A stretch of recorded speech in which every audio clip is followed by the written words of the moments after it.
বুড়ি মা কোথায় চলো এই বোঝা মাথায় নিয়ে এসেছে মুহাম্মদ চলি তারি ভয় শোনো শোনো বুড়ি মা মোর কাছে তুমি বলো না কে দিয়েছি ব্যথা তোমার কি হয়েছে বলো না গাটলি কান্না রাখো গে তাই আমি তোমার ছেলে গ্রাম ছেড়ে কেন তুমি এমন ভাবে এলে আমা এই গ্রাম ছেড়ে চলে যাচ্ছেন কেন বুড়িটা বলছে কেন চলে যাচ্ছি বলবো তো নবীজি বলছেন মা বলুন বুড়িটা জানে না তো এই যে মোহাম্মদ সাল্লাল্লাহু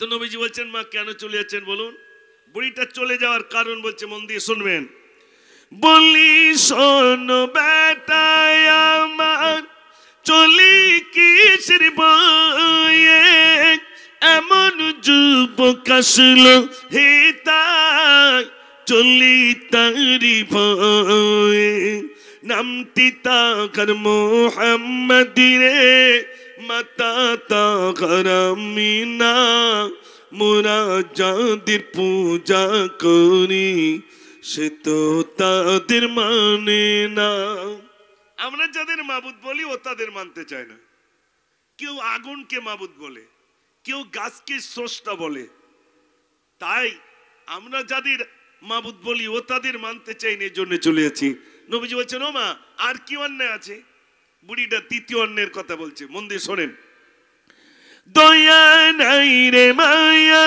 নাই রে এমন ছেলে আমি না সে যুদ্ধ করি মানুষ মারে করি শুধু বিচার তাই বলিয়া থাকবো না রে এমন গায়ের মাঝে গাটলি খানা দাও না আমায় চলি নিজ কাজে ও বাবা আমাকে ছেড়ে দাও চলে যাই নবীজি বলছেন চলে তো যাবেন বোঝাটা আমাকে দেন আমি মাথায় করে নিয়ে যাব একটু জোরে বলুন না সুবহানাল্লাহ নবীজি ওই বুড়িটার বোঝাটা মাথায় করে নিয়ে বলছেন ও বুড়ি মা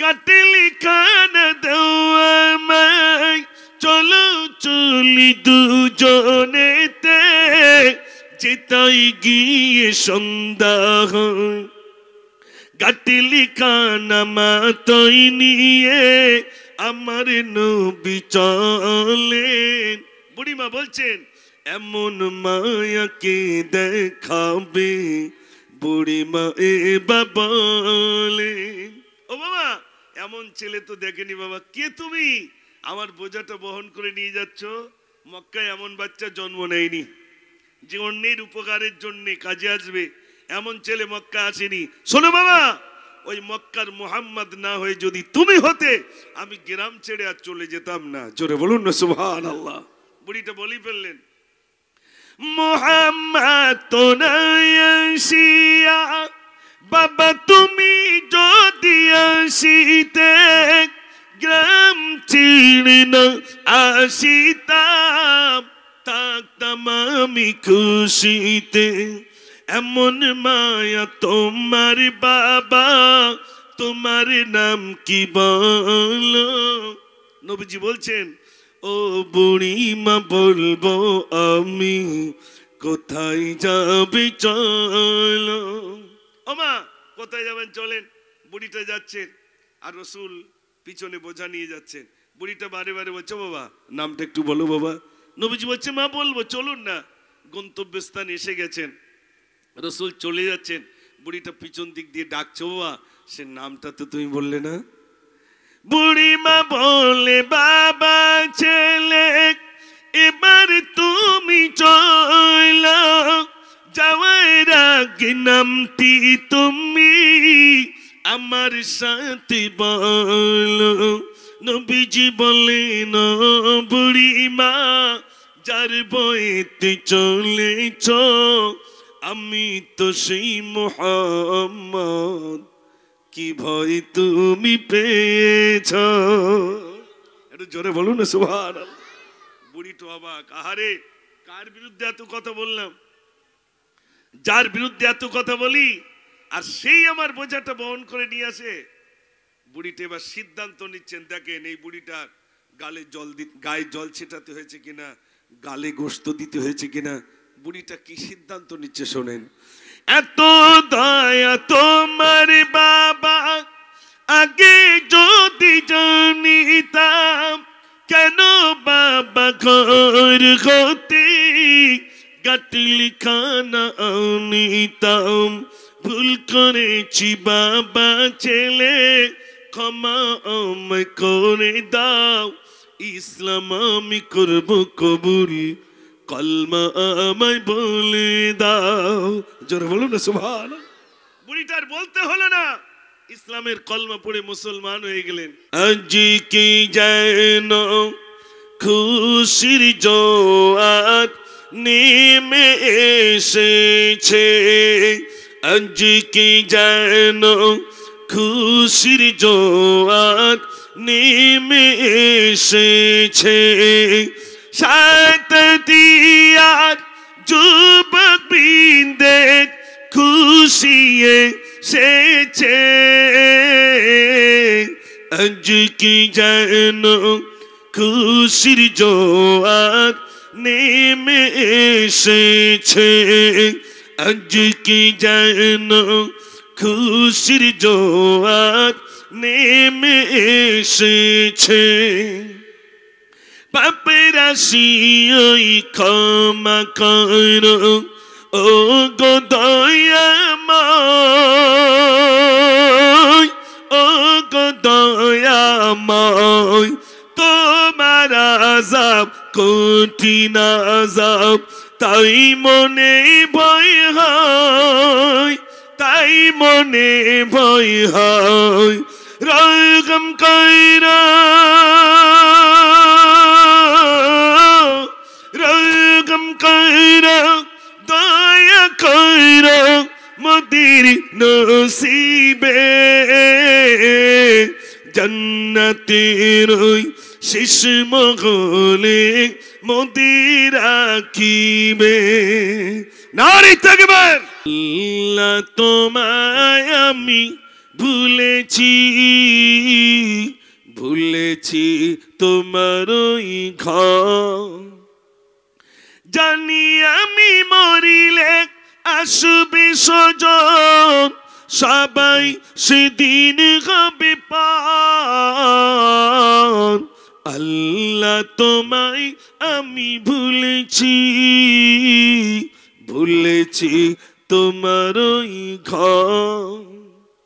দুনিয়ার মায়া জাল করেছে বাঁধন, বেঁধেছে শয়তানি জাল, খুলবে কবে বাঁধন আমার, এসে গেল মৌতির কাল। ভুল পথে কেন আমি হেঁটেছি, বিপদের মুখে আমি পড়েছি, জানি আমি মরিলে আসবে স্বজন, সবাই সেদিন হবে পার। আল্লাহ তোমায় আমি ভুলেছি, ভুলেছি তোমার ওই ঘর। নারী তাকবীর। ওই মানালে ভাইরা শোনো, মন দিয়ে শোনেন, এই করুণ এক ঘটনা বুখারী শরীফে আছে লেখা, এই সাহাবারি বর্ণনা, এই সাহাবারি বর্ণনা। বুখারীতে নাম, ওই যুবকের নাম কি? নামটি ছিল আব্দুল উজ্জা, তার ছিল না পিতাজি, চাচার কাছে কইল মানুষ, ছাড়লো সাদির আম্মাজি, ছাড়লো সাদের আম্মাজি। চাচার কাছে লালিত পালিত। একদিন ভাইপো চাচার কাছে এসে বলছে, চাচা, বলছে বলো। ভাইপো এসে বলল, চাচা, আব্বা ছোটবেলায় মারা গেছে তো, তাই চাচার কাছে লালন পালন হয়েছে। তো ছোট বাচ্চাটা একদিন চাচাকে এসে বলছে, ভাইপো এসে বলল, চাচা, মোর মনে বড় শখ জাগে, বেঈমান ছিলাম আনিব ঈমান, সাক্ষী রাখি তোমাকে, সাক্ষী রাখি তোমাকে। চাচা, কলমা পড়বো, সাক্ষী খুঁজে পাচ্ছি না, আপনাকে সাক্ষী রেখেই কলমা পড়ে নিলাম। একটু জোরে বলুন না সুবহানাল্লাহ। চাচা বলছে, আমাকে সাক্ষী রেখেছো? চাচা রেগে গেছে। চাচা যেহেতু মূর্তি পূজারী, তা চাচা রেগে বলছে, চাচা রেগে বলল, এবার ওমর ভাই শোনো না, আমার দেওয়া জমি মাকান তোমায় আমি দেব না, তোমায় আমি দেব না। জমি জায়গা ঘর বাড়ি যা দিয়েছি সব কেড়ে নেব। যুবক বলছে, চাচা, জমি জায়গা কেড়ে নেবেন? আচ্ছা, আপনারা আমরা এখানে যারা আছি, কলমা পড়তে যদি ঘর বাড়ি জমি জায়গা কেড়ে না, আমাদের কিরকম মনে হবে? কলমা পড়িস বলে চাচা সব কেড়ে নিচ্ছে। যুবক ছেলে আপনাদের মতো তখন বলছে, ও চাচা জি, ফিরিয়ে দেব তোমার দেওয়া জমি মাকান, করিবেন দোয়া মরি তৈরে, মসজিদে হই আজান, মসজিদে হই আজান। এই না চাচা, জমি জায়গা ঘর বাড়ি সব দিয়ে দিলাম। চাচা দেখলো জমি জায়গা ঘর বাড়ি সব কেড়ে নিলাম, ভাইপো তো ঘুরলো না। চাচা তখন বলছে, ভাইপো, তোমার পরনে যে পায়জামাটা আছে ওটা আমি কিনে দিয়েছি, ওটাও দিয়ে দিতে হবে। ও বন্ধুরা, বুঝতে পারছেন কিছু? জমি জায়গা সব কেড়ে নিল, পরনের পায়জামাটা চাচা বলছে ওটা খুলে দিতে হবে, ওটাও দিয়ে দিতে হবে।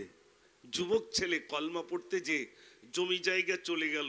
এরপরে যুবক বলছে, ও চাচা জি, ফিরিয়ে দেব, ও চাচা জি, ফিরিয়ে দেব তোমার দেওয়া পায়জামা, সবই দিতে রাজি আমি, ছাড়িব না কলিমা, ছাড়িব না কলিমা।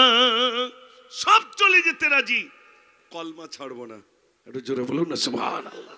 আমাদের ওখানে তালপুকুর বলে একটা জায়গা, প্যান্ডেলের ওপারে মসজিদ, প্যান্ডেলের এপারে মন্দির, এইরকম একটা ফাঁকা জায়গা, এর থেকে কম হবে। তা আমি সেটাকে দেখে লিখেছিলাম, ভারতবাসী ভারতবাসী ভারতবাসী গো, ভারতবাসী ভারতবাসী ভারতবাসী গো, ভারতবাসী ভারতবাসী ভারতবাসী গো, ভারতবাসী ভারতবাসী ভারতবাসী গো, সম্প্রীতির পতাকা আজি আমরা তুলিব, আমরা তুলিব, আমরা তুলিব, ভারতবাসী ভারতবাসী ভারতবাসী গো, ভারতবাসী ভারতবাসী ভারতবাসী গো। মন দিয়ে শোনেন, ক্ষুদিরামের আশফাকুল্লাহর বলিদানের দেশ, রবীন্দ্রনাথের নজরুলেরই জন্মভূমির দেশ। কজনের নাম বলেছি? আরেকবার বলছি শোনেন, ক্ষুদিরামের আশফাকুল্লাহর বলিদানের দেশ, রবীন্দ্রনাথের নজরুলেরই জন্মভূমির দেশ। কজনের নাম বলেছি? 4 জন। তাহলে ক্ষুদিরামের নাম জানি, স্কুলে পড়েছি। আশফাকুল্লাহর নাম ইতিহাসে পেয়েছেন? আরে হাও না বলেন না, এটা পাননি। রবীন্দ্রনাথ পেয়েছেন, নজরুল ইসলাম পেয়েছেন। আশফাকুল্লাহ কে ছিল জানেন? মুখে ছিল অল্প দাড়ি, মাথায় ছিল টুপি, তাই তার নামটি ইতিহাসে দেয়নি। মান সম্মানের ব্যাপার, দাড়িওয়ালা লোক ইতিহাসে দেওয়া যায়? তার অবদানটা কি ছিল? ক্ষুদিরাম যেমনি ফাঁসির দড়ি বরণ করে নিয়েছেন, আশফাকুল্লাহকে ইংরেজরা ধরল। আশফাকুল্লাহ, তোমাকে ফাঁসি দেব। ফাঁসি দেবেন? আমাকে একটু ওজন করুন। ওজন করে কি হবে? ইংরেজরা বলছে, তো আশফাকুল্লাহ বলছে ফাঁসি দেবেন দেবেন, একটু ওজন করুন। বলে ওজন করে কি হবে? বলছে আমাকে এজন্য ওজন করুন, ফাঁসির ভয়ে তো যদি ওজন কমে যায় ইতিহাসে লিখবেন কাপুরুষ আশফাকুল্লাহ। আমার ওজন যা ছিল যদি তাই থাকে ইতিহাসের পাতায় লিখবেন সুপুরুষ আশফাকুল্লাহ। আমার ওজন যা ছিল তাছাড়া যদি বেড়ে যায় ইতিহাসের পাতায় লিখবেন বীর পুরুষ আশফাকুল্লাহ। একটু জোরে বলুন না সুবহানাল্লাহ। ফাঁসির 15 দিন আগে ওজন হচ্ছে 100 কেজি। অনেকে বলে না মুসলমানের অবদান নেই, আসলে জানে না তো তাই। স্বাধীনতার পতাকা উঁচু করেন 3-4 জনের ছবি দেন, তাই তো নাকি? আমরা জিজ্ঞেস করেছি এই 3-4 জন কি ভারত স্বাধীন করেছে? বলছে না আরো, তারপর নামগুলো একটু বলে দেন। আর জানে না, ইতিহাসই পড়েনি তো। ও সোনার ভাইরা শোনেন, আশফাকুল্লাহকে ফাঁসির 15 দিন আগে ওজন হচ্ছে 100 কেজি। যেদিন ফাঁসি হবে আশফাকুল্লাহকে বলছে আশফাকুল্লাহ মায়ের সঙ্গে দেখা করতে চাও, আজ তো তোমাকে ফাঁসি দেব। বলছে না, আমাকে ওজন করুন। কেন? বলছে ওজন করুন। ফাঁসির 15 দিন আগে আশফাকুল্লাহর ওজন গিয়ে দাঁড়িয়েছিল 100 কেজি। যেদিন ফাঁসি হবে আশফাকুল্লাহর ওজন গিয়ে দাঁড়িয়েছে 150 কেজি। একটু জোরে বলুন না সুবহানাল্লাহ। ওজন বেড়েছে না কমেছে? ফাঁসির আনন্দে ওজন বাড়ে ভাই। এই দুটো একটা লোক বলে মৌল সাহেবকে শুধু ভড়ি উঁচু আছে, আর এই তার এক রাজামশাই সে বলছে তোমরা এত খাও আর এরকম বেশ ভুড়ি, মানে মৌল সাহেব রাজামশাইকে বলছে আর আপনার এত দরবার তো আপনি সরু হয়ে যাচ্ছেন। রাজা তখন বলছে আমার বাড়ি মাস তিনিক থাকলে মোটামুটি তুমি হালকা হয়ে যাবে। তা আলেম সাহেব বলছে তা আপনি খেতে দিবেন তো ভালো? বলছে হ্যাঁ কোনো অসুবিধে নেই, তুমি যা খেতে চাবে তাই দেবো, কোনো অসুবিধে নেই। দুপুরে রাত্রে সকালে আরো অ্যাডভান্স তোমাকে দেবো খেতে, কিন্তু মাস তিনিক থাকলে তুমি হালকা হয়ে যাবে। মৌল সাহেব মনে করছে এত খাওয়া দেবে তারপরে হালকা হবো? খিটি দেয়, কিন্তু যে জায়গায় শোয় ওই জায়গায় সরু দড়িতে এত বড় পাথর ঝুলে রয়েছে, সরু দড়ি। ও শুধু শোয় আর চিন্তা যদি ছিঁড়ে পড়ে হয়তো ঘোড়ার ডিম জাবানি খেয়ে। সরু দড়িতে পাথর ঝুলছে, ওর ওই ঘুম হয় না। খায় ভালো কিন্তু কি হয় না ভাই, ঘুম হয় না।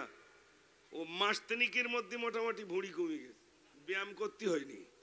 রাজামশাই তখন বলছে দেখলে চিন্তা তো নেই, আমার এই দেশ চালাতে হয়, টেনশনে আমি হালকা হয়ে গেছি। ও ভাইরা, তা আমি আপনাদের বলছিলাম টেনশনে যদি হালকা হয়, টেনশনে ওজন কমছে। আর এই আলেমের ফাঁসির দড়ি বরণ করতে যে ওজন বেড়ে গেছে। একটু জোরে বলুন না সুবহানাল্লাহ। ভাইরা, এ ছিল আমার গজল। আমি এ পর্যন্ত বহু গজল আল্লাহ আমার লেখার সুযোগ দিয়েছেন, অনেক গজল লিখেছি। অধিকার পাও যদি এই দ্বারা বাগানে, চেয়ে নাও কেড়ে নাও পাবি না কুশয়নি। অধিকার পাও যদি এই দ্বারা বাগানে, চেয়ে নাও কেড়ে নাও পাবি না কুশয়নি। ভারত স্বাধীন হল রক্তে যাদের, ইতিহাসে নাম নেই আজ তাদের। গুটি কত লোক নিয়ে হয়নি স্বাধীন, ইংরেজ মেরেছিল আলেম সেদিন। তবে কেন বল এলো যাও ওখানে, তবে কেন বল এলো যাও ওখানে, সন্ত্রাস বল কেন মুখে সে আনে। অধিকার অধিকার পাও যদি এই দ্বারা বাগানে, চেয়ে নাও কেড়ে নাও পাবে না কুশয়নে। আমি তার ইলেকশনে আসেনি, তা আমি লিখেছিলাম নেতা হয়ে আছে যারা ভালো তারা হয় না। এটা আর বলবো না, যেহেতু অনেকে মনে করবে তাহলে বুঝি ইলেকশনের ব্যাপারে বলছি। আমার উদ্দেশ্য মাকসুদ ওটা নয়, আমার মাকসুদ ছিল এটাই, আমরা যারা মুসলমান আমাদের অধিকার ন্যায্যাধিকার আমরা ছিনিয়ে নেব, তার জন্য ছিল আমার প্রতিবাদী গজল। বিশ্বাস করুন, কোন জাতিকে কোণঠাসা করার উদ্দেশ্য নয়, কোন একটা গোষ্ঠীকে কোণঠাসা করার উদ্দেশ্য নয়। আমার মাকসুদ একটাই, আমার জাতি, যারা জাতি বর্তমান আমার মুসলমান ভাই, আমার জাতি নিজের অধিকার থেকে বঞ্চিত, যাতে অধিকার পায় তার জন্য আমার 5 মিনিটের আমার 3 মিনিটের যে কবিতা, এটাই যদি আল্লাহর কাছে গ্রহণযোগ্য হয় ওটাই নাজাতের কারণ বনে যাবে। জোরে বলুন না সুবহানাল্লাহ।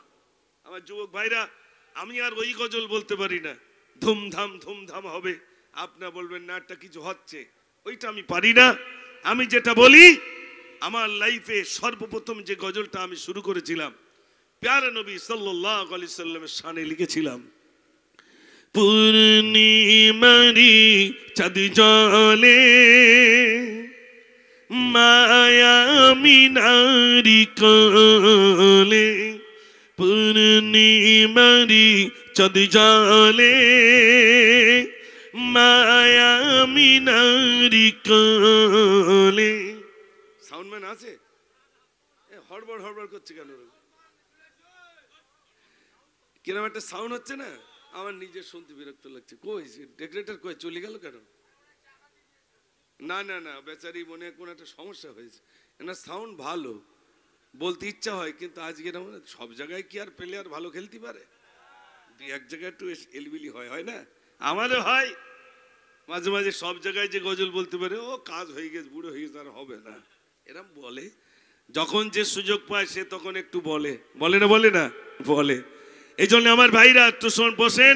তা আমি লিখেছিলাম, দূর বালুতনি চলে মাহালি চলে, এগিয়ে ছিল যে উঠনি, পিছে সকলে পারে, শেষ জামানা রিনবি আছে হালিমার কোলে, পূর্ণিমারি চাঁদ জলে মায়া মিনারি কোলে। নারী তাকবীর। এখনো জোর একটা আওয়াজ হবে না ভাই? অন্তত যেন কাপড় নড়ে। প্রথম গিয়ারের আওয়াজ দেন তো দেখি। নারী তাকবীর। না, আমি সাতাতিয়ার লোকের কাছে হেরে গেলাম। আর একটু জোর হবে। নারী তাকবীর। মাশাআল্লাহ। ভাইরা, আগামী দিনে ময়দানে যেতে হবে, হবে না? ময়দানে যেতে হবে, তার জন্য এখান থেকে প্রশিক্ষণ নেওয়া হচ্ছে। শোনেন, আমি যে গজলগুলো আপনাদের কাছে বলছি, আমার মোবাইলে তো সে গজল আছে ইনশাল্লাহ। আমি কিছু কিছু আপনাদের কাছে ইউজ করব, বলবো ইনশাল্লাহ। তবে সোনার ভাইরা, এই মাস্টার নামে একটু কি বলবেন আরবিতে? মাশাআল্লাহ, দুই একজন বলতে পারে। তাও জানুয়ারিটা বলে সবার মনে ছিল। হ্যাঁ, জানুয়ারিটা সবার মনে ছিল। শাবান মাসটা সবার মনে আসছে না। শাবান মাস, আর এর পরেই আসছে কি? মাহে রমজানুল মুবারক মাস। আমাদের যেন এরকম না হয় 27, 28, 29। হ্যাঁ, ওই ইমাম সাহেব চাঁদের সংবাদ আছে নাকি? ওই না তো, না বললি হবে? বাংলাদেশে চাঁদ দেখা গেছে বললি হবে? তার মানে 27, 28, 29। ওরকম রোজা রাখবো না ইনশাল্লাহ। রোজা রাখবো তো পূর্ণাঙ্গ রোজা রাখবো ইনশাল্লাহ। বলুন না ইনশাল্লাহ? জি, রোজা সম্পর্কে আমি অনেক গজল লিখেছি। দেখি ভাই কি বলছে। আচ্ছা, বলছি। মাশাআল্লাহ। বন্ধুরা, আমি যেহেতু আজকে জলসা, শুধু তো গজল নয়, কিন্তু এই চট, আমাদের দিকে একটা সিস্টেম আছে কি জানেন? ওই জলকারে মাছ ধরতে গেলে ফাতনা জাল পাতে। ফাতনা জাল দেখেছেন? কত বড় বলেন দিন? হ্যাঁ, লম্বা, হাইট এইরকম 2.5 ফুট 3 ফুট। আচ্ছা বলুন তো, ওই জাল পেতে চুপচাপ থাকে না লাঠি চার্জ করে? লাঠি চার্জ করে, এদিকে লাঠি মারবে, ওদিকে লাঠি মারবে। মাছগুলো তখন ছুটে কোথায় যাবে? জালে মুখ দেবে। তা আমি এসে দেখছি জলকার পুরো ফাঁকা। তাটা অন্তত ফাতনা জাল পাতি। ফাতনা জাল পেতে মোটামুটি লাঠি চার্জ করে যা হয়েছে, এবার একটু আলোচনা করার মতো জায়গা হয়েছে, ঠিক কিনা?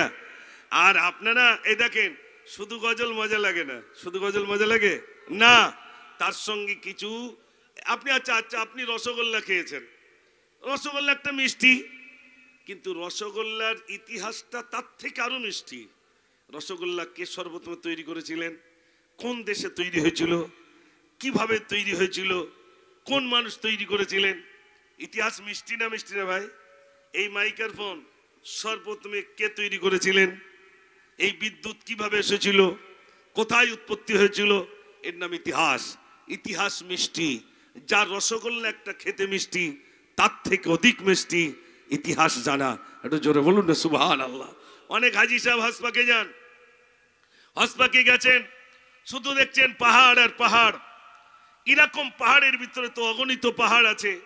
ইন্না সাফা ওয়াল মারওয়াতা মিন শাআইরিল্লাহ, আল্লাহ বলছেন সাফা আর মারওয়াকে আমি নিদর্শন করে রাখলাম।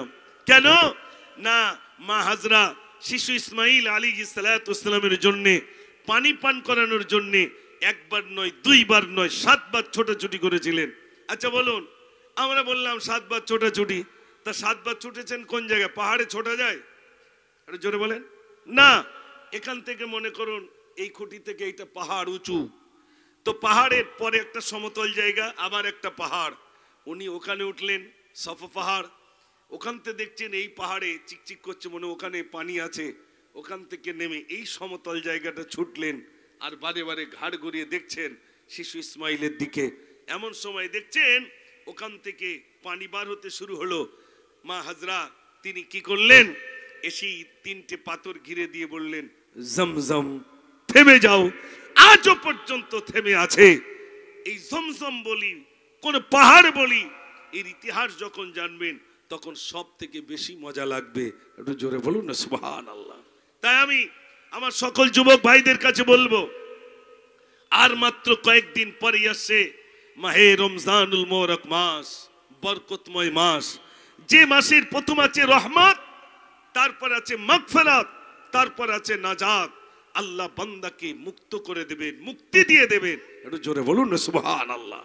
অনেক যুবক ভাইরা, আমি আপনাদের কাছে হাত জোড় করে বলবো, আমার কথা নিতে হবে না, আপনি চলে যান টিপু সুলতান মসজিদ ধর্মতলা। সেখানে গিয়ে দেখেন আপনাদের মতো যুবক চুলটা ভিন্ন স্টাইলে কাটা, গেঞ্জিটা ভিন্ন স্টাইল, প্যান্ট রয়েছে, কিন্তু আজান হয়েছে, মসজিদে গিয়ে নামাজ পড়েছেন, রোজায় রয়েছেন, আবার পকেটের একটা সাইডে মেসক রেখে দিয়েছেন, আবার মসজিদে গিয়ে কোরআন শরীফ তেলাওয়াত করছেন। আপনাদের মতো যুবক আপনি গিয়ে দেখে আসুন। আমাদের তো মসজিদে লোক নাই, আর সেখানে গিয়ে দেখেন শয় শয় যুবক, শয় শয় মুরব্বী সেখানে সারাটা দিন কোরআন তেলাওয়াত করছেন, রোজা রেখে দিয়েছেন।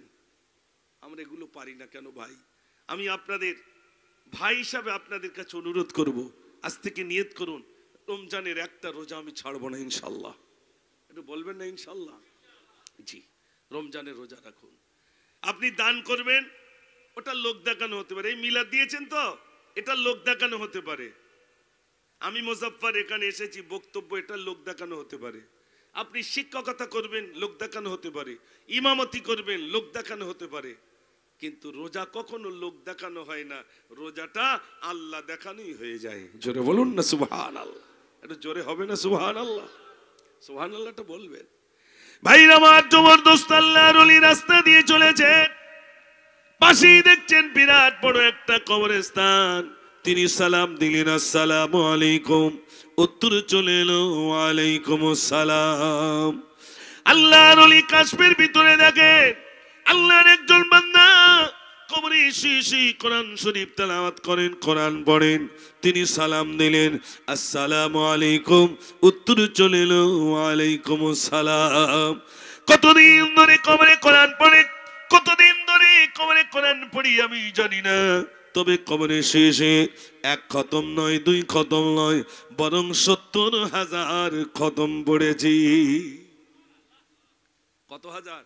ও যুবক ভাইরা শোনেন, 70,000 খতম পড়েছি। আল্লাহর ওলিকে বলেন হাফেজে কোরআন, আমি 70,000 খতম বিক্রি করে দেব। কাকে বিক্রি করবেন? বলছে দুনিয়ায় বেঁচে থাকা বান্দা একবার সুবহানাল্লাহ বলবে, ওই সুবহানাল্লাহ সওয়াবটা যদি আমাকে দিয়ে দেয়, বিনিময়ে আমি তাকে 70,000 খতম দিয়ে দেব।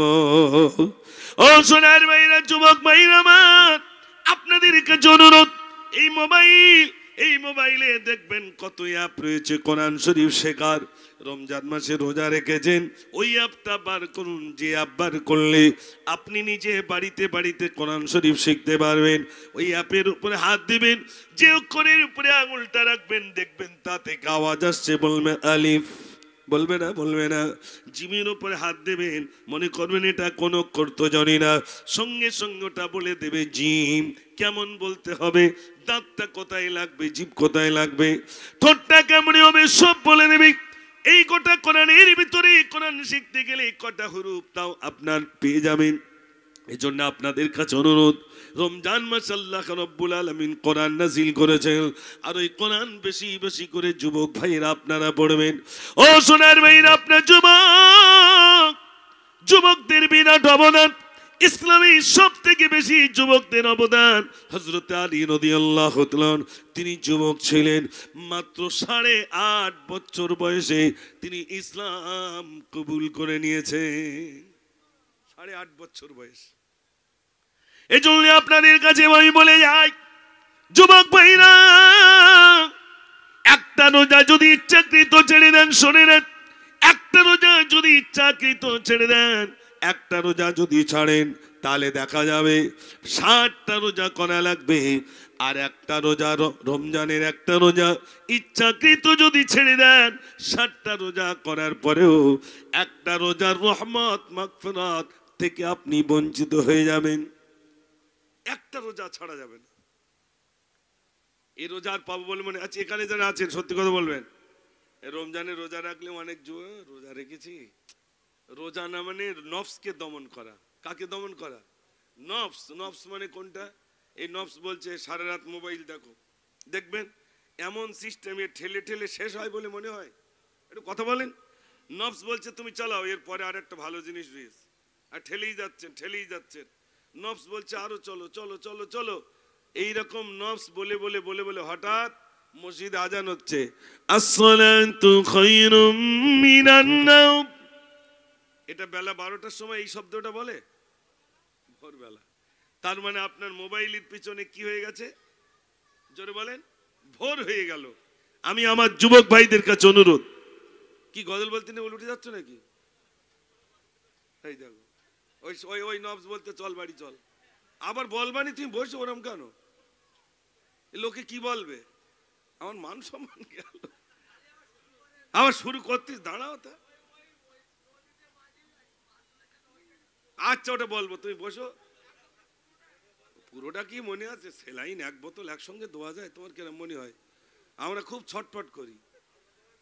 হ্যাঁ, এই দেখেন রুগী ডাক্তার কাছে নিয়ে গিয়ে শুধু ছটফট করে, উফ তাড়াতাড়ি। আচ্ছা রোগটা কি একদিনের? প্রথমে সেলাইন দিতে হবে, আবার মাঝে মাঝে ওতে ইঞ্জেকশন পুশ করতে হবে, তাই তো নাকি?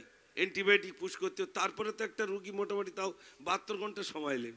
আর আমার দিয়েছে মাত্র 1 ঘন্টা আমি সময় পাচ্ছি, এর মধ্যে রুগী আবার সুস্থ করতে হবে। তা রুগী বাড়ি চলে যাচ্ছে কেন? সবের যেই গজল আমি বুঝতে পারি ভাই, গজল বন্ধ করলে ডুগডুগি চালাও, ও বন্ধ হলি বাবা ফস করবে।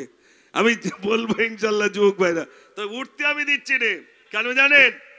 এটা অন্তরের মহব্বত বলে ভাই বলছি, ভাই তুমি বসো। সব জায়গায় বলা যায় না, সব জায়গায় এই আওয়াজ চলে না, মহব্বতের জায়গায় আওয়াজগুলো চলে। তো আলহামদুলিল্লাহ যুবক ভাই বসে গেছে, একটু আওয়াজ হন, সবাই একটু আওয়াজ দেন, নারে তাকবীর।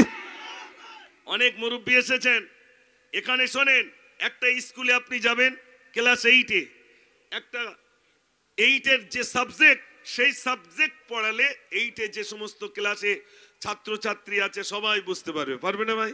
কিন্তু বলুন তো এই ক্লাসটা কিরকম? এখানে কি একই লেভেলের ছাত্র? না, এখানে কেউ শিক্ষিত, কেউ অশিক্ষিত, কেউ স্কুলে আপনার কেউ শিশু আছে, কেউ বৃদ্ধ আছে, কেউ যুবক আছে।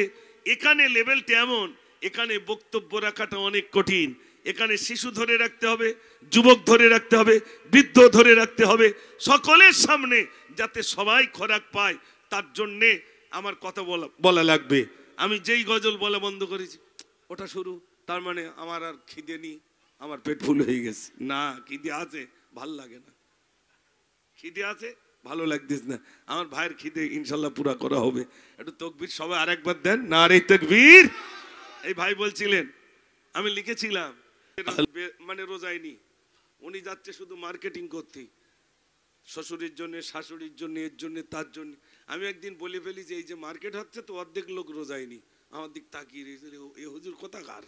আমি বুঝতে পেরেছি যে তার মানে তিনি বুঝেছেন রোজাই নেই, এত প্রচন্ড রৌদ্রে ঘোরাফেরা করছে, কোনো রোজাই নেই।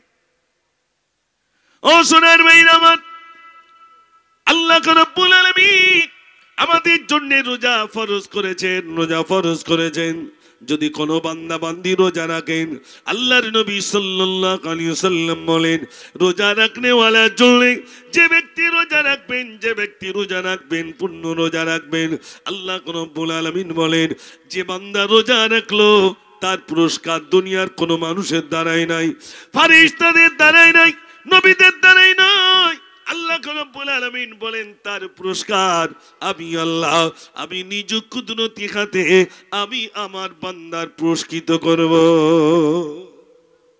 আরো জোরে বলুন না সুবহানাল্লাহ। আনসার ভাই এসছে নাকি?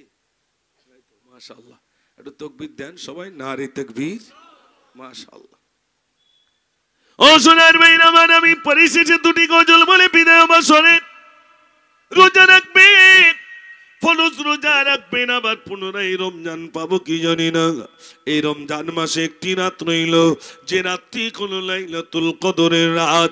ও ভাইরা আমার, অন্যান্য নবীদের উম্মাতগণ, নবীগণ কেউ 850 বছর, কেউ 900 বছর, কেউ 1000 বছর তার হায়াত পেয়েছেন, কিন্তু বিশ্ব নবী সাল্লাল্লাহু আলাইহি ওয়াসাল্লাম আমাদের নবী তিনি 63 বছর হায়াত পেয়েছেন। আমরা তার উম্মত, আমরা বা কত বছর আশা করতে পারি? কিন্তু এবার একটু ভাবুন, অন্যান্য নবীগণ তারা অনুসারীরা 700-800 বছর বেঁচেছেন, তাহলে তারা তো ইবাদত বেশি করেছেন। কিন্তু না, আমাদের জন্য বিরাট একটা নিয়ামত রইল। ও সোনার ভাইরা আমার, বিরাট নিয়ামত রইল, সেটি হলো আমাদের জন্য লাইলাতুল কদরের রাত রইল। যদি লাইলাতুল কদরের রাত কোনো মানুষ পেয়ে যান, কোন আল্লাহর বান্দা বান্দি যদি লাইলাতুল কদরের রাত যদি তিনি ইবাদত বান্দিগিতে লিপ্ত হন, তাহলে আল্লাহর নবী বলেন, সহস্র বছর ইবাদত করলে যে সওয়াব, সেই সওয়াব আল্লাহ রাব্বুল আলামিন ওই এক রাতে তার আমলনামায় দিয়ে দেবে। আচ্ছা বলুন তো, আমরা 5 ওয়াক্ত নামাজ পড়ি, কত তো সওয়াব পাই জানেন না? হ্যাঁ ভাই ঠিক বলেছে, 50 ওয়াক্ত সওয়াব পাই। 5 ওয়াক্ত পড়লে কি হবে? পাবো কত? 50 ওয়াক্ত সওয়াব। আল্লাহ রাব্বুল আলামিন আমাদের জন্য 50 ওয়াক্ত রেখেছিলেন। বিশ্বনবী সাল্লাল্লাহু আলাইহি ওয়াসাল্লাম মিরাজ রাতে ভাইরা আবার নামাজ নিয়ে আসলেন। অনেক আলোচনা, আমিও সেদিকে যাব না। 5 কমতে কমতে শেষ বেলায় 5 রইল। আল্লাহ রাব্বুল আলামিন বলে, হাবিব আপনার উম্মতের জন্য আমি 50 ওয়াক্ত বরাদ্দ করেছিলাম, এখন 5 ওয়াক্ত আমি বললাম, এই 5 ওয়াক্ত নামাজ আপনার উম্মতি পড়বে। আমি রব্বুল আলামিন 50 ওয়াক্ত নামাজের সওয়াব তার আমলনামায় আমি লিপিবদ্ধ করে দেব। ভাইরা, এই জন্য আমি আজকে হয়তো একটু গজল বেশি বলেছি, এত গজল কোথাও বলি না। সময়ের অনুকূলে আপনাদের কাছে বেশ কিছু গজল আমি রেখেছি। আমার এই গজলের ভিতর দিয়েই আপনাদেরকে বোঝাতে চেয়েছি, প্রথমত ঈমানটাকে মজবুত করতে হবে, ঠিক কিনা? আচ্ছা একটু এখানে যারা আছি সত্যি কথা বলবেন, 5টা কলমা শরীফ সবাই জানি বলে মনে হয়? কেউ কথা বলে না। 5টা কলমা সবাই জানে? আপনাদের কয়েকজন, সবার কথা বলেছি। 5টা কলমা সবাই জানে? জানে না। এই রোজার নিয়ত অনেকে জানে না। রোজার নিয়ত, আমার গ্রামে এক চাচি রোজার সময় গালে তামাক দিয়ে রয়েছে। তা আমি জিজ্ঞেস করছি, চাচি তা রোজার সময় গালে তামাক? তামার বলতে, খোকা এখন তো ঢোক মারিনি। সর্বনাশ, বলতে খোকা ঢোক মারিনি তো? ঢোক মারলি তো রোজা নষ্ট হবে। তার মানে নিজে নিজে ফতোয়া জুড়ে দিল। মানুষ এখনো জানে না রোজার নিয়ত। ইফতারের দোয়া জানে না, আপনার সেহরি খাওয়া কি তাও জানে না, আপনার তারাবিটা কি তাও জানে না, রমজানে রোজা আমার জন্য কি সেটাও অনেকেই জানে না। আমরা অজানার ভান করে আর কতদিন থাকবো ভাই? তাই আপনাদের কাছে হাত জোড় করে বলছি, যেহেতু আপনার যুবক, এই যুবকের বয়সে এই যে রোজাটা আসছে, এখন রোজা পর্যন্ত পৌঁছাতে পারবো কিনা আল্লাহ পাক ভালো জানেন, কি বলেন? কিন্তু আল্লাহর কাছে কেউ দোয়া করেছেন, আল্লাহ রমজানের রোজা আমার পাইয়ে দিও আল্লাহ? ওটা বলিনি, তবে জমি জায়গা কত বিঘে করবে এটা বলেছি। আল্লাহ তুমি রোজা পাইয়ে দিও এ কথা বলিনি, আল্লাহর কাছে চাইনি। ও সোনার ভাইরা আমার, আপনার তো ঈদের খুশিতে গজল প্রতিযোগিতা দেন, কত বড় বড় শিল্পী এনে গজল শোনান, শুনে নেন। ও যুবক ভাইরা, আমি ওই দিন যাই, বিভিন্ন জায়গায় গজলের জন্য যাই, ডায়েরি ফুল, তারপরেও বলছে হুজুর আমাদের দিনটা একটা দেন। ঈদের মানে চাঁদ রাত থেকে শুরু, আর এখন 25-26 দিন একটা না, ফাঁকানি। তুই 1 বছর আগে থেকে আমি মুজাফফর বাঁচবো কি জানি না, ঈদি গজল বলতে যেতে হবে, খুশির দিন। হযরত ওমর ফারুক রাদিয়াল্লাহু তাআলা রাস্তার ধারে কাঁদছে, সবাই বলছেন আমিরুল মুমিনিন, আজ আপনি ঈদের দিন, সবাই আনন্দে আত্মহারা, আপনার চোখে পানি কেন, আপনি কেনই বা ক্রন্দন করছেন? হযরত ওমর বলেন, আল্লাহর নবী সাল্লাল্লাহু আলাইহি ওয়াসাল্লাম বলেন, ওই ব্যক্তি ধ্বংস হয়ে যাক যে ব্যক্তি রমজানে রোজা পেল অথচ রোজা রাখলো না, ওই ব্যক্তি ধ্বংস হয়ে যাক যে ব্যক্তি রমজান পেল অথচ গোনা তার ক্ষমা হলো না, গোনাগুলো তার ক্ষমা হলো না। ও সোনার ভাইরা আমার, বিশ্বনবী সাল্লাল্লাহু আলাইহি ওয়াসাল্লাম বলেন, যে ব্যক্তি রমজান পেল অথচ গোনা খাতা তার মার্জনা হলো না, ওই ব্যক্তি ধ্বংস হয়ে যাক। হযরত ওমর বলেন, আমি রোজা রেখেছি কিন্তু আমার গোনা খাতা ক্ষমা হয়েছে কি জানি না, যদি গোনা খাতা ক্ষমা হয় তাহলে আমার জন্য আনন্দ, আর যদি গোনা খাতা ক্ষমা না হয় তাহলে কিসের আনন্দ? সব মারুতি করে বেলুন ফুটিয়ে যাচ্ছে, হ্যাঁ যাচ্ছি ঈদের দিন, আর সেই 1 জানুয়ারির মতো মারুতির মধ্যে গুপ গুপ আওয়াজ হচ্ছে, আর বাইকগুলো বেঁকে বেঁকে যাচ্ছে। আমি বলছি ভাই একটা বেল চালে যা পিছনে করে, বেলচা বোঝেন ভাই? হ্যাঁ, কোথায় গিয়ে কাটিয়ে তুলতে হবে তার ঠিক নেই, ও ভালোভাবে তোলা যাবে না। হ্যাঁ, বালির মতো, কেন কিছু করার নেই, ও তো বাইক তো সিধা যাবে না, তো বেঁকে বেঁকে যাবে, কোথায় আচার খাবে তার ঠিক নেই। তার মানে ঈদের খুশি হচ্ছে এবার, এই হচ্ছে আমাদের খুশি। আপনাদের কাছে হাত জোড় করছে, আপনার যুবক বলে তাই কথাগুলো বললাম। সোনার ভাইরা, এটা খুশি নয়। হযরত ওমর কাঁদছেন, যদি রোজা রাখলাম, যদি গোনা খাতা ক্ষমা হয় তাহলে আমার আনন্দ, আর যদি গোনা খাতা ক্ষমা না হয় তাহলে কিসের আনন্দ? আমি মুজাফফর আপনাদের কাছে এসেছি জলসায়, আল্লাহ যদি আমার বলাটা কবুল করেন তাহলে তো আলহামদুলিল্লাহ, আমার বলাটা যদি আল্লাহর দরবারে কবুল না হয় তাহলে বলে তৃপ্তি পাওয়া যাবে বলে মনে হয় ভাই? অন্তরে একটা ব্যথা থাকবে। আপনাদের কাছে আমি নসিহত করলাম, 10টা গজল বললাম, এর ভিতরে আমার ইখলাস থাকতে হবে, আল্লাহর সন্তুষ্টির কারণ থাকতে হবে, আর যদি তা না হয় তাহলে তো বেকার হয়ে যাবে ভাই, বেকার হবে না? আপনারা ভাবছেন উঁচু জায়গায় বসিয়ে দিয়েছি আর বিরাট সুন্দর সিংহাসন, মানে হুজুরি বিরাট দাম, মার খেয়ে ফাঁস হয়ে যেতে হবে। উঁচু জায়গায় দিয়েছেন মানেই তো জাহান্নামে পাঠাবেন। এই ফুল দিয়েছেন বিরাট কিচের কোনো মূল্য নাই, যদি জাহান্নামে যায় আমার এখানে ওটার কোনো মূল্য আছে? এখানে রেড সিগন্যাল দেওয়া, সাবধানে কথা বলো, যে কথাগুলো বলবে সেটা যেন আল্লাহর সন্তুষ্টির জন্য হয়, নইলে কাল কিয়ামতের দিন তোমার জিভটা টেনে আগুনের কাঁচি দিয়ে কেটে দেওয়া হবে। আপনি ভাবছেন বড় সাদা জামা পরিস বলে বিরাট কিছু উঁচু জায়গায় বসেছে, মানে ফারিস্তা বললেন হ্যাঁ তুমি বিরাট মিলাদ করতে আর গজল বলতে, এসো তাড়াতাড়ি শুয়ে পড়ো, এটা বলবে না কি ভাই? এটা আপনার বলেন হ্যাঁ না? না না, এরকম আল্লাহ নন, ওরকম বিচার আল্লাহ করেন না। আল্লাহ বলেন ফামান ইয়ামাল মিসকালা যাররাতিন খায়রান ইয়ারা ওয়া মান ইয়ামাল মিসকালা যাররাতিন শাররান ইয়ারা। যাররা পরিমাণ ভালো কাজ করলে সেটাও তুলে ধরা হবে, যাররা পরিমাণ খারাপ কাজ করলে সেটাও তুলে ধরা হবে। সেখানে ওরকম কোনো বালাই নাই যে তুমি গজল বলতে বলতে তোমাকে ছেড়ে দেব, তুমি মাদ্রাসা চালাতে বলতে তাই তোমাকে ছেড়ে দেব, ওরকম কিছু নয়। তুমি কি আমল করেছো বলো, তোমার আমলেই হবে সেদিন আমার নাজাতের কারণ। ও ভাই আমার, শেষ গজলটা বলে যাই শোনেন, এখানে অনেক ভাই রয়েছে, আমি আপনাদের কাছে বলি দাদা হুজুর পীর কেবলা রহমাতুল্লাহ আলাইহির মাসলাকির মানুষ আমরা। ও সোনার ভাইরা আমার, আমরা এমন একজন আল্লাহর ওলি পেয়ে গেলাম যিনি মুজাদ্দিদ ছিলেন। 100 বছর পর পর একজন করে মুজাদ্দিদ হন। সেই মুজাদ্দিদ জামান দাদা হুজুর পীর কেবলা রহমাতুল্লাহ আলাইহির মাসলাকের মানুষ আমরা। আমরা ইমামে আজম আবু হানিফা রহমাতুল্লাহ আলাইহির মাসলাকের মানুষ আমরা। আমরা যদি রোজা ছেড়ে দিই, আমরা যদি বেনামাজি হয়ে থাকি, আমরা যদি ভাইরা আমার ইসলাম থেকে দূরে সরে থাকি, এর থেকে দুঃখ আর নাই, এর থেকে দুঃখ আর নাই। শেষ কথা বলি ভাই, কিয়ামতের দিনে, মুসিবতের দিনে মানুষকে টেনে টেনে জাহান্নামীদেরকে টেনে টেনে জাহান্নামে নিয়ে যাওয়া হবে। ওই জাহান্নামের দারোয়ান সেদিন বলবে, তোমরা দাঁড়িয়ে যাও, দাঁড়িয়ে যাও। ভাইরা আমার সবাই দাঁড়িয়ে যাবে, বলবে তোমরা কোন নবীর উম্মত উম্মতি? বলবে আমরা আখেরি জামান, আখেরি জামানার নবীর উম্মত উম্মতি। বলবে আখেরি জামানার নবীজির উম্মত উম্মতি। বিশ্ব নবী সাল্লাল্লাহু আলাইহি ওয়াসাল্লামের উম্মত সৌভাগ্য অর্জন করেছো, উম্মতি হওয়া সৌভাগ্য অর্জন করেছো, তারপরেও তুমি কিসের জন্য জাহান্নামে এলে? আল্লাহ যেন আমাদের সকলকে সুমতি দান করেন। রমজানের রোজা রাখার তৌফিক আল্লাহ যেন আমাদের নসিবে কবুল করেন, বলুন আমিন। আমার ভাইদের কাছে আমি বলেছিলাম দুটি গজল বলবো, তো নদীতে মাঝি অল্প করে বল। ভাই এসছেন, যুবকরা তো বলতে বলবে, আর সাউন্ডম্যান পালিয়েছে না কি গো? তো বলো কথা বললে না কেন?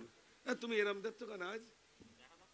হ্যাঁ দেখা যাচ্ছে না বলে ওই জন্য একটা সাউন্ড দাও, ওরম করো না। আর সব ফেটে যাচ্ছে কেন ওরম? হ্যাঁ আজকে একটু কৃমিতা করছে ভাইরা। তা আপনারা গজল শুনবেন বলছেন। দেখেন গজল ছোটবেলা থেকে বলি, ওই ছোটবেলায় বলতাম বলে আব্বা মাদ্রাসায় দিয়েছিল। আর ভাই তো আমি বিরাট ছোটবেলার বন্ধু বলো, কিন্তু চেনা যাচ্ছে না। চেনা যাবে কি করে? বড় হয়ে গেলি, দাড়ি উঠে কেউ কারোর আর চেনা যায় না, অথচ সব একসাথে পড়াশোনা করা হতো। ছাত্র লাইফ একটা আলাদা লাইফ ছিল, আলহামদুলিল্লাহ। তো সেই সময় লিখেছিলাম, আমি একটা মাদ্রাসায় শিক্ষকতা করতাম, এতে কাপে ছিলাম, তাই লিখেছিলাম সেই সময়, নদীতে মাঝি পাল তুলি যায়, আমরা সকলে আছি রোজায়, আজানের আওয়াজ শুনতে কি পাই, বেলা গেল রাত হলো কিনারা কোথায়, নদীতে মাঝি পাল তুলি যায়। তার মানে ছোট ছেলে আব্বার কাছে জামা চেয়েছে, তা আব্বা ওই মাছ ধরে নদীতে, মানে ওদেরকে কি বলে বলেন তো ভাই যারা মাছ ধরে? জেলে বলে। তো সে সময় নৌকা ছিল পালতলা, পালতলা নৌকা অনেকে দেখেছেন, অনেকে দেখেননি। তো যাচ্ছে ছেলের জামা কিনবে, নদীতে মাছ ধরবে। নদীতে একা একা বসে ফিরিব কবে আমি দেশে, নদীতে এমন হাওয়া হবে না আমার যাওয়া, পালতল খুঁজি চলো কিনারা কোথায়, পালতল খুঁজি চলো কিনারা কোথায়, গাছপালা যেতায় আছে রাগ বসে থাই, ঘোলা জল নেই কল রাধব কোথায়, নদীতে মাঝি পাল তুলে যায়। এত কুয়াশা করেছে, নৌকাটা যে কোথায় রাখবে কুয়াশায় কিচ্ছু দেখতে পাচ্ছে না। হঠাৎ মানে 15 দিনে রোজার বার হয়েছে, আর হঠাৎ 30 রোজা, তার মানে চাঁদ দেখা যাচ্ছে। তখন আকাশের দিকে তাকিয়ে বলছে, চাঁদটি ঈদের আজ ভাসে, চিন্তায় আছে আজ বসে। বাচ্চাটা চিন্তা করছে, কেন?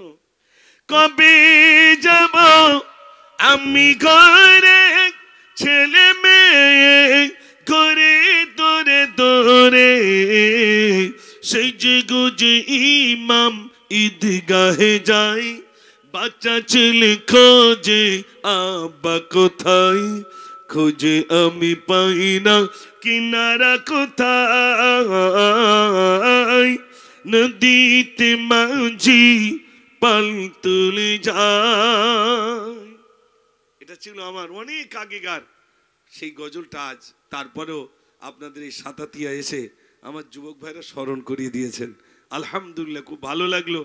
তবে আমার একটাই দাবি, আমার যুবক ভাইরা আজ থেকে নিয়ত করুন, এই শাবান মাসের শেষ লগ্নে এসেছি, নিয়ত করুন ইনশাল্লাহ নামাজ পড়বো। দুই একজন বলেছে, সবাইকে তো বলে একটু ইনশাল্লাহ বলুন না। জি ইনশাল্লাহ। ও ভাইরা, আপনার যুবক তো, বিশ্বাস করুন মসজিদের সঙ্গে এই আপনারা ওই মাঝে মাঝে সেলুনের দোকানে গিয়ে মুখ পরিষ্কার করেন না ভাই? অনেকে করে তো। আমি একটা ওষুধ দিয়ে যাচ্ছি, শোনেন। আপনাদের ও কেমিক্যালে আর কি পরিষ্কার হবে? আপনি এই কেমিক্যালটা যদি ইউজ করতে পারেন, সেটা হলো আপনি নামাজের আগে অজু করবেন। অজু করলে আপনার মুখের জ্যোতি বৃদ্ধি পাবে। কেন? আম্মা জান আয়েশা সিদ্দিকা রাদিয়াল্লাহু তাআলা আনহা তিনি বললেন, ইয়া রাসূলুল্লাহ, কিয়ামতের দিন সব নবীর উম্মত উম্মতি উঠবে, আপনি কি করে বুঝবেন এটা আমার উম্মত ওটা আমার উম্মতি? আল্লাহর নবী সাল্লাল্লাহু আলাইহি ওয়াসাল্লাম বললেন, আয়েশা, একটা মাঠে যদি 1000 ঘোড়া থাকে, একটা ঘোড়ার যদি কপাল সাদা থাকে, বলো চিনবো না? বেশক চিনবেন। আল্লাহর নবী সাল্লাল্লাহু আলাইহি ওয়াসাল্লাম বললেন, যে ব্যক্তি ওযু করবে কিয়ামতের দিন তার এই চেহারা পেশানি থেকে জ্যোতি বার হবে, আমি সেদিন বুঝবো এটা আমার উম্মত ওটা আমার উম্মতি।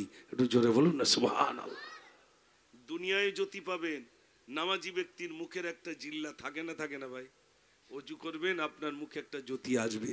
এটাই আমার অনুরোধ। মুখে যে কেমিক্যাল ইউজ করছে, কেমিক্যাল দিচ্ছেন, তার থেকে বড় কেমিক্যাল হলো আপনি ওযু অবস্থায় থাকেন, দেখবেন আপনার চেহারায় আল্লাহর তরফ থেকে একটা জ্যোতি আসবে।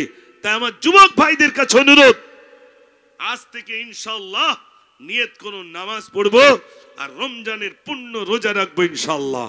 বলুন না ইনশাআল্লাহ। ইনশাআল্লাহ। তাহলে আপনাদের জন্যই তো দোয়া হবে। এবং বিশেষ করে রমজান এখন থেকে টাকা পয়সা জোগাড় করেন, একটু যাবেন, মদিনায় যাবেন, মক্কা শরীফে যাবেন, যুবক বয়সে যাবেন, হাঁটু কনকন করবে, হাঁটতে পারবেন না, উফ হচ্ছে না, আর হেঁটিয়ে পারবেন না, এই বয়সেই যাবেন, হেঁটে আপনি পুরোটাই দর্শন করতে পারবেন। শক্তি থাকা অবস্থায় যান, তবেই তো ভালো লাগবে। সাফা মারওয়া 2008-এ গেছি, তখন মনে হচ্ছিল সাফা আর মারওয়া কাছাকাছি। আর এই 2024-এ গেছি, তো মনে হচ্ছে বাবা সাফা কত দূর আর মারওয়া কত দূর। কেন বলেন তো? দূর কেন মনে হলো বলেন তো? বয়স হয়ে গেছে তাই জায়গা দূর। আর বয়স যখন কম ছিল তখন সাফা এই তো সাফা আর এই মারওয়া যাবো মানে কোনো অসুবিধা নেই। আর এবছরে আর হাঁটতে পারছি না, বলি ওরে আল্লাহ, সাফা আর মারওয়া 7 বার ছোটাছুটি করতে হবে, তুই কত দূর যাবো কি করে আর আসবো কি করে, যাবো কি করে আর আসবো কি করে। এই জন্য আপনাদের কাছে অনুরোধ, পয়সাগুলো ওই 1 জানুয়ারি সর্বনাশ না করিয়ে একটু পয়সা করে রেখে দেন, জমিয়ে রাখেন, আর নিয়ত করুন যাবো কাবায়। জীবনের প্রথম গজল লিখেছিলাম, নবীর দেশে চলো না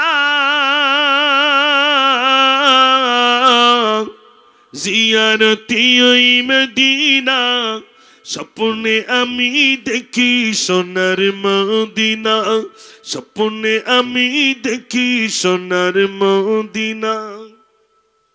খোদা তোমার কাবা করে নিও আমায় মেহমান করে, কত কাজীরা সব তোয়াফ করে আমায় কেন ডাকো না, স্বপ্নে আমি দেখি সোনার মদিনা, স্বপ্নে আমি দেখি সোনার মদিনা। নবীর দেশে চলো না জিয়ারতি ওই মদিনা, স্বপ্নে আমি দেখি সোনার মদিনা, স্বপ্নে আমি দেখি সোনার মদিনা। আওয়াজ দেন নারে তাকবীর। আমার পরেই আসবেন আমার খুব প্রাণ প্রিয় আমাদের লেকচারার্স অ্যাসোসিয়েশন অফ বেঙ্গলের একজন স্বনামধন্য আলেমে দ্বীন জনাব আবু আনসার সাহাব দামাত বরকাতুম আলিয়া, হযরত মাওলানা আবু আনসার সাহাব। তিনি খুব সুন্দর, আমি তো গজল বলি, আমার বয়স হয়ে গেছে, ভাই আরো সুন্দর গজল বলবেন ইনশাআল্লাহ। এই জন্যে তিনিও খুব সুন্দর তত্ত্বভিত্তিক আলোচনা রাখেন। আমি সকলের কাছে অনুরোধ করব, ভাইজান আসবেন, তানার মুখ থেকে আপনারা দীর্ঘক্ষণ আলোচনা শুনবেন। আমি গুনাহগার, স্বল্প কিছু আলোচনা আপনাদের কাছে রেখেছি, তাই আমি বিশেষ করে আপনাদের কাছে আসাটা আজকের দিনে আমার অন্তর থেকে আমি খুব ভালো লাগছে। এই কারণে আমি গুরুত্বপূর্ণ বলে মনে হচ্ছে, এই কারণেই যে আগামী 8 এবং 9 অর্থাৎ 21 এবং 22 ফেব্রুয়ারি, 8-9 ফাল্গুন আল্লাহ পাক দুটি মাদ্রাসা করার সুযোগ দিয়েছেন, একটা ছেলেদের আর একটা মেয়েদের। তো সেই প্রতিষ্ঠানের বাৎসরিক ইসালে সওয়াব একদিকে যাওয়া হলো, আর আমার যুবক ভাইদেরকে একটু দাওয়াতও দেওয়া হলো। এসকা হাবিব থেকে শুরু করে আর যত হাবিব আছে আমাদের উত্তরে সবাই সেদিন ইনশাল্লাহ আসবেন। আমার সঙ্গে কথা হয়ে গেছে যে হুজুর আপনার ওখানে যাচ্ছি। আলহামদুলিল্লাহ প্রথম দিনটা শুধু আমি যেহেতু প্রথম থেকে ছোটোবেলা থেকে গজল বলি, তো অনেকেই গজল শিল্পী তারা আসে, আলহামদুলিল্লাহ সবাই সেদিন গজল বলে। আর পরের দিন জলসা, আলহামদুলিল্লাহ বড় বড় ওলামা হযরত তারা রয়েছেন। তা আমি সকলের কাছে অনুরোধ করছি যারা এখন বিশেষ করে এখানে আছেন, আমি সকলের কাছে অনুরোধ আপনারা যাবেন এই কামনা রাখি। ভাই উঠে যাবেন না, ভাই আসছেন ইনশাল্লাহ, একটু দরুদ শরীফ পড়েন। আল্লাহুম্মা সাল্লি আলা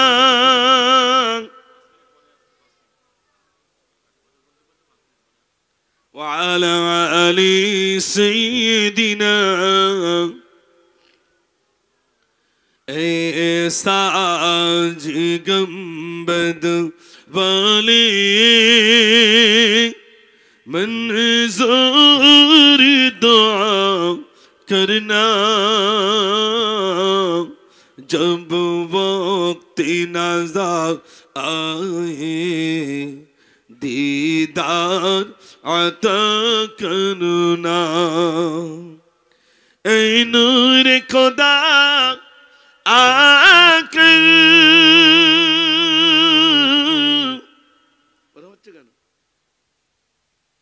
आंखों में समा जाना, या दर पे बुला ली ना, या ख्वाब में आ जाना। ऐ पर्दनशी दिल के पर्दे मेरा गाँव करना, जब वक्त नज़र आए दीदार अता करना। अल्लाहुम्मा सल्ली अला, सबाई पढ़ें।